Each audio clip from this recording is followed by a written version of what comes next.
Meron po kayong daladalang warrant of arrest at ito po yung na-verify din po namin at ito ay galing sa Branch 4 ng Dolores Eastern Samar. Bago ang lahat, kapalit po ng inyong tiwala, wala pong mananakit sa inyo. Kayo po ay may hatid na matiwasay sa korte na nag-issue ng warrant. Wala pong pwedeng gumalaw sa inyo. Sinisiguro ko po sa inyo yan, maging maayos yung proseso ng turnover sa inyo sa korte. Yan po yung may ipapangako ko sa inyo. Meron kayong gustong sabihin o mensahe, sir? Pero may karapatan kayo manahimik, sir. Nasa inyo po yan kung gusto niyo pang salita. Ito lang pong masasabi ko. Kahit ganun na may kaso ako, kailangan ko talaga, yung kinaso nila sa akin, ipakita naman nila yung mga ebidensya nila. Ikulong ng ganun. Kasi hindi ko po alam yung totoong nangyari ng yung inaakusa nila sa akin. Hindi ko po ginawa yun. Ang kaso niyo po ay vowsy at rape. Opo. At ang nagrereklamo sa inyo ay dati niyo pong Live-in ko. live-in partner. Opo. O bakit ganon? Live-in partner niyo tapos kakasuhan kayo Ay ng hindi rape? ko po alam yun. Kasi naghiwalay kami nung time na yun. Nung sumuba ako sa Iraya, sabi ko isasama ko sana sila. Sabi ko sama ka kasi magkukupras tayo. Hindi sumama sa akin. Kasi malayo 150 ang pasahe, balikan. Di dapat ibibili na lang ng gatas ng anak niya. Ay hindi sumama. Sabi ko, kung ayaw mong sumama, ako kung susuba sa Iraya. Kung sumunod ka na lang kung gusto mo magsama tayo. Doon, pupunta ako. 1 linggo lang ako, hindi pa tapos yung kupra ko. Yung paunang kinupra ko, ihahatid ko sana sa kanya yun. Ibibigay para may panggasto sila sa kanabid. Ang problema pagdating ko sa bayan, may kinakasama siyang iba. Wala na akong nagawa. Kasi pag vowsy, ibig sabihin na nakit po kayo. Rape, ibig sabihin, hinalay niyo po siya. Ito yung palagi kong sinasabi dito paulit-ulit. Hindi porket misis nyo, girlfriend nyo, live-in partner nyo, hindi na kayo pwedeng kasuhan ng rape. Kasi pag sinabi ng inyong partner, kasintahan, misis, ayoko, wag, stop, it means dahil pag nagpumilit kayo, that is considered as rape. Yung niyang kaso sa akin, narinig ko daw po siya. Hindi naman po kapanipaniwala yan kasi sisaryan po yan Sa ordox ko daw siya ginanon. Yung hospital na pinanganakan niya. Yung po yung sinabi niya sa kanyang salaysay sa korte. Oo, nandyan po. Ito'y dumaan sa proseso, meaning yung fiscal, binasa po yung kanyang statement, pinag-aralan, Opo. and then siguro kinuha din po yung panig ninyo. At the end of the day, yung fiscal po, nakitaan niya na may probable cause yung reklamo ng inyong dating kinakasama, kaya inakyat po sa judge, doon po lumabas yung warrant of arrest. Nag-gets niyo po? Ganun po yung proseso. Alias Ella, magandang hapon, ma'am. Magandang hapon po. Meron po kayong gusto sabihin, ma'am Ella? Kahit sumuko man po siya sa konse, hindi naman po ako papayag Kasi hindi naman po siya yung nagdusa ng sakit. Bakit siya may karapatang magtulpo? Ako na nga po yung nahirapan magdusa sa sarili ko. Nararamdaman ko pati sa anak ko. Nagsisinungaling pa siya.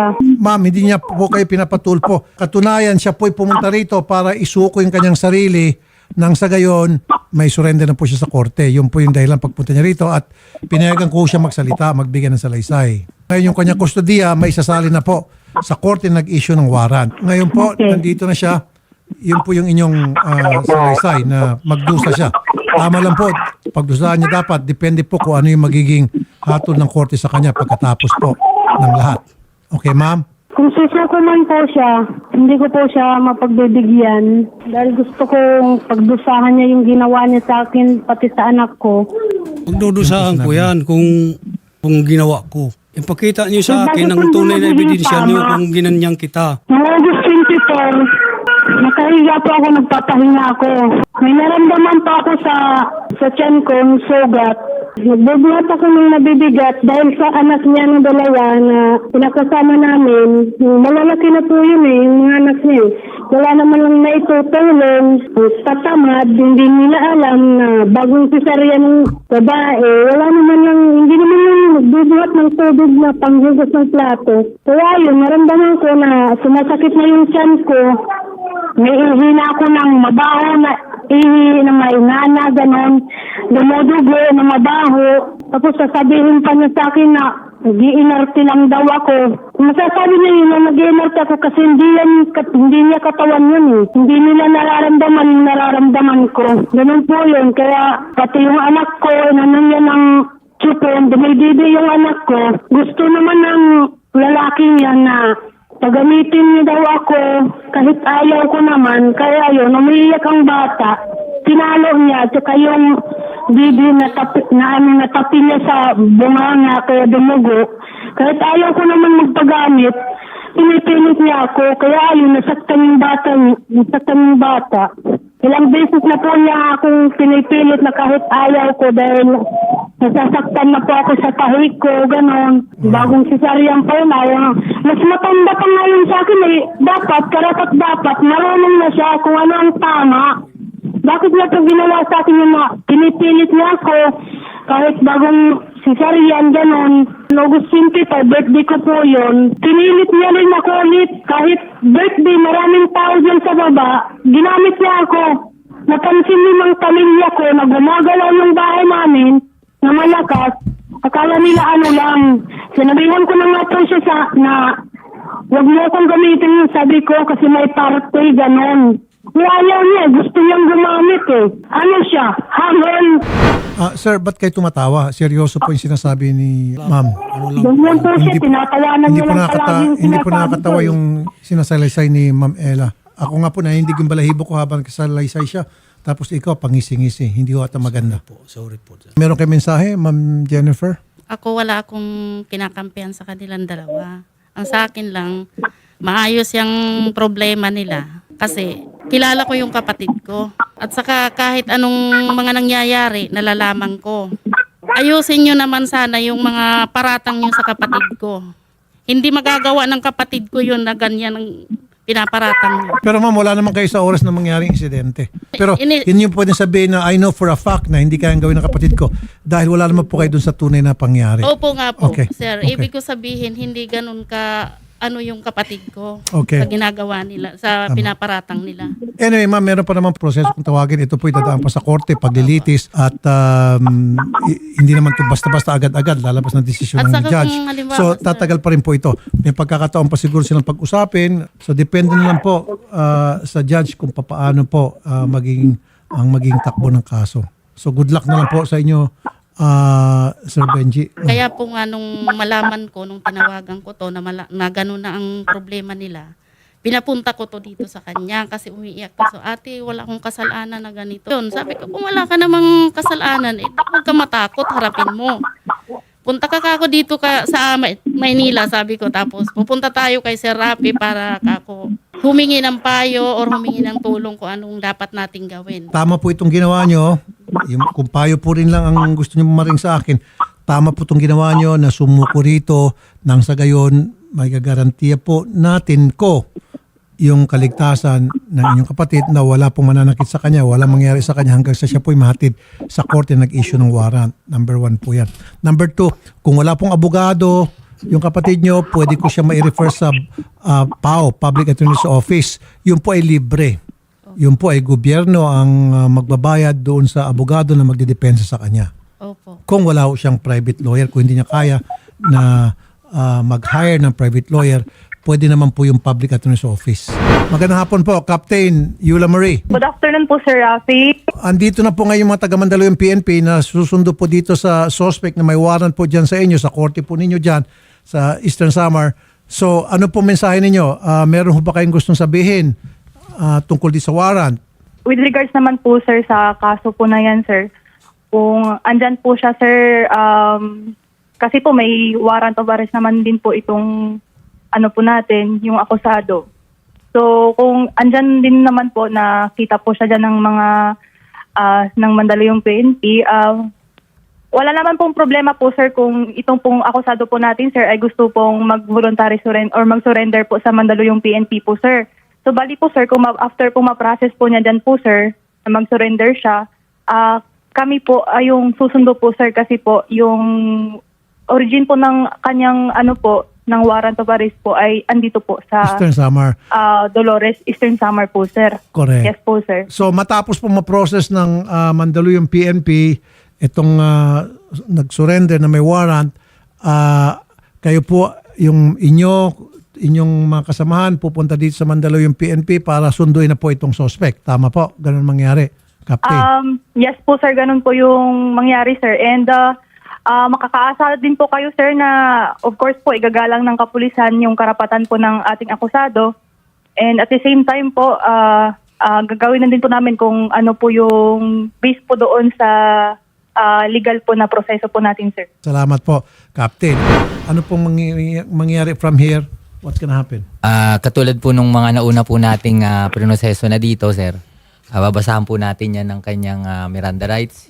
And then dadalhin po namin sa istasyon para iproseso na po yung mga kulang dokumento para pagdating po nung istasyon po na susundo sa kanya, yung sa may Eastern Samar. Eastern Samar po. Oo. Nakaready na po yung documents na kailangan para sa pag-return po sa korte. Pero pag ganyan, nag-email na rin po kami ng advance copy dun sa court para po dun sa return warrant po niya. So habang inintay niyo po ang pagdating ng mga PNP from Eastern Samar, so siya po ay nakapit muna sa inyong Yes po. cell. Yes, sir. So siguraduhin niyo po walang mangyari sa kanya. Yes po. At nagpapasalamat din po kami in behalf po ng Mandaluyong Police Station. Maraming salamat po sa pagtitiwala na lagi niyong binibigay sa mga ganitong pagkakataon, sir. Thank you po. Palaging kapag may sumusurrender, tineturn over muna namin sa inyo. Nakakarating naman po doon sa korte nag-issue ng warrant ng matiwasay at walang nangyari. Yes, sir. Sasaktan. Guaranteed na yon. Subok na po itong Mandaluyong PNP. Kaya ikaw, Sir Benji, maasahan mo, walang mananakit sa iyo, walang pwedeng gagawa ng hindi maganda sa iyo habang ikaw ay nandito sa Mandaluyong PNP hanggang sa ikaw mahatid sa Eastern Samar PNP hanggang sa mahatid ka sa korte. Salamat. Na kung saan ang issue ng Samar. Yan po yung guarantee, yan pong kapalit ng pagtiwala mo sa amin. Sinisiguro ko po yan.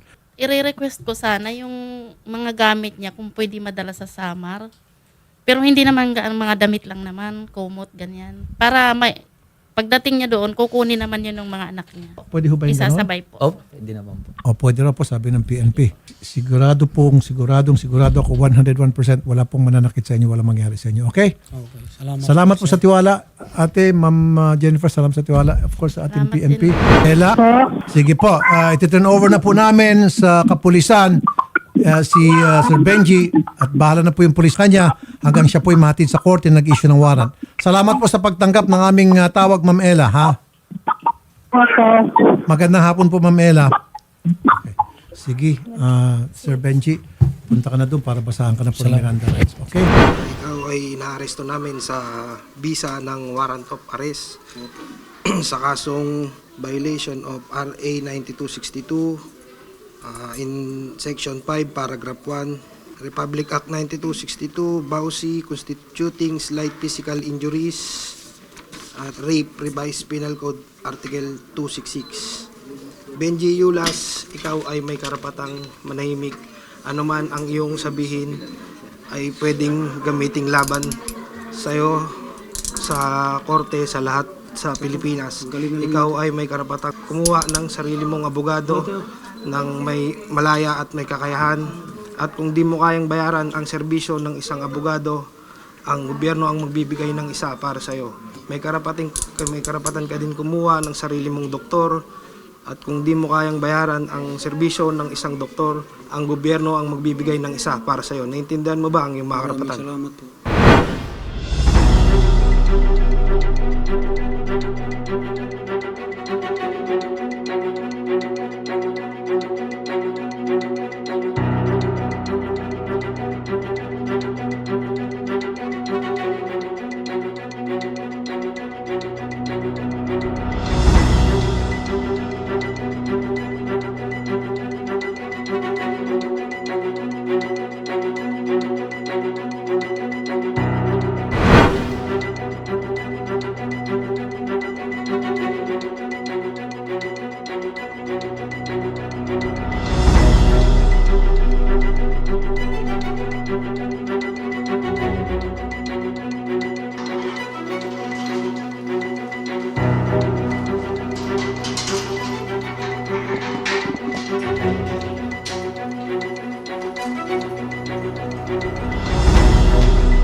Masakit po, ma'am, kasi hindi ko po totoong ginawa to eh. Di bali naman, kulong ako ng ganito. Kung totoo naman ginawa ko, wala na akong masasabi dyan na iba pa. Sa korte na lang po ano dyan eh. Gusto ko na makauwi lang sa Samar para harapin ko yan. Pinabubulaanan nyo po na hindi nyo po ni-rape si Ella at nagkaroon po kayo ng relasyon. Totoo po yan. Talaga hindi ko aaminin na ganyan ang ginawa ko sa kanya kasi wala akong ginawa sa kanya. Nag-live-in lang kami, nagkasama kami kahit sa isang bubong. Yung anak niya, inako ko pa, pinabinyagan ko pa, lahat-lahat inako ko na hindi naman sa akin. Tapos kasuhan niya ako ng ganyan. Ang mensahe ko lang sa kanya, sana magkaroon siya ng konsensya sa mga ginagawa niya. Pangalawa na akong binibiktima niya eh.